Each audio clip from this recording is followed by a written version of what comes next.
सध्या बीडमध्ये गाजताना पाहायला मिळत आहेत आणि आता ज्ञानेश्वरी मुंडे ज्या आपल्या पतीच्या न्याय हक्कासाठी ज्यांनी आत्महत्येचा प्रयत्न केला त्या आता मुख्यमंत्र्यांना भेटण्यासाठी रवाना झाल्या तशी माहिती मिळते.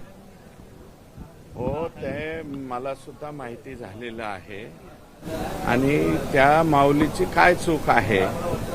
21 ऑक्टोबर 2023ला महादेव मुंडेंचा हत्या झालेली आहे.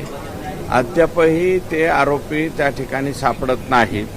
म्हणून आता विष पिऊन झालं म्हणजे माननीय मुख्यमंत्र्यांनी वेळ दिलेली आहे तर निश्चितपणे ते त्यांचं गाऱ्हाणं जे आहे ते मुख्यमंत्र्यांच्या पुढं मांडतील आणि ते मांडल्याच्या नंतर त्यांना न्याय मिळेल अशी अपेक्षा आहे. अण्णा, रोहित पवार देखील काल मस्साजोगला जाऊन आले. ते देखील म्हणतात की आकाचे संपूर्ण जी काही टोळी आहे ती आता देखील सक्रिय आहे.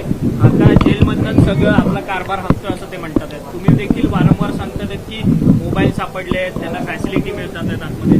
हे याच्यावरती मी यापूर्वी बऱ्याच वेळा बोललेलो आहे, त्यामुळं आता बोलायचं नाही. परंतु जेलमधून एक स्पेशल फोन, आत्ता तो फोन सुद्धा सापडलेला आहे आणि विनंती एकच राहील, मी मुख्यमंत्री महोदयांना भेटणार आहे की तो जो छोटा फोन जे आका वापरत होते त्या आकाने जो फोन वापरलेला आहे त्याचे डिटेल्स जर घेतले तर याच्यामधलं सगळं काही जे आहे ते बाहेर पडेल. महादेव मुंडेंचं हे जे प्रकरण आहे हे प्रकरण सुरुवातीला मी स्वतःच त्या ठिकाणी काढलेलं आहे. तत्पूर्वी कोणी या प्रकरणावरती बोलत नव्हतं, सर्वात अगोदर मी बोललेलो आहे. अजित पवारांनी धनंजय मुंडे यांना पुन्हा मंत्रिमंडळात घेण्याचे संकेत दिलेले आहेत. या सगळ्या गोष्टीकडे कसं पाहता? कारण की त्यांना दिलासा मिळाला, न्यायालयीन दिलासा कृषी घोटाळ्यामध्ये. नाही, अजून त्या बाबतीत मी काही बोलू शकत नाही, तो त्यांच्या पक्षाचा प्रश्न आहे. परंतु या बाबतीमध्ये मला वाटतं प्रकाशदादा बोललेले आहेत, मला काही त्याच्या बाबतीत बोलायचं नाही.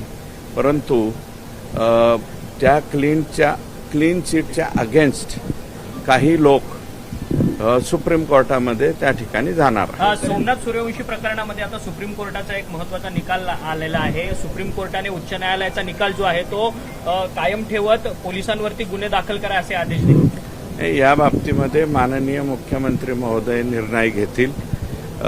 या एवढ्या मोठ्या केसच्या बाबतीमध्ये मी बोलणं उचित नाही.